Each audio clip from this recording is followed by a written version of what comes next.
Il y a 2 ans, ce Japonais de 64 ans se déplaçait en fauteuil roulant. Aujourd'hui, il marche quasiment sans canne grâce à cette machine futuriste.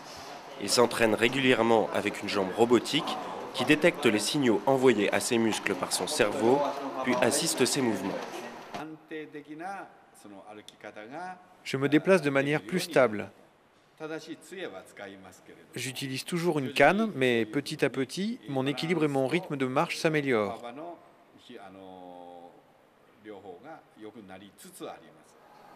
L'entreprise qui développe cette machine s'inspire ouvertement de l'univers de la science-fiction, une technologie plus qu'utile dans un Japon vieillissant.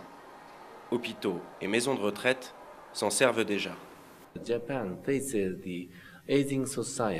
Le Japon fait face à un vieillissement de sa population. Le nombre de personnes âgées augmente chaque jour.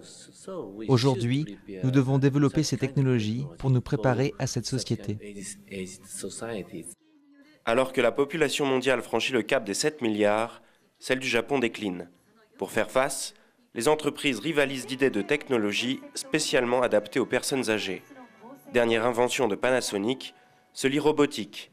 Il se transforme en fauteuil roulant en quelques pressions. L'idée, permettre aux invalides de se déplacer le jour comme la nuit. Grâce à ces technologies robotiques, les personnes vont pouvoir être de plus en plus indépendantes. C'est un véritable marché qui se développe, non seulement au Japon, mais dans le reste du monde. 23% des Japonais ont plus de 65 ans. En 2055, cette proportion dépassera les 40%. Mais tous n'utilisent pas ces technologies dernier cri. À Tokyo, les vieillards sont toujours des centaines chaque jour à venir laver le Togenuki, une statue bouddhique réputée pour soulager les douleurs des personnes usées par le temps.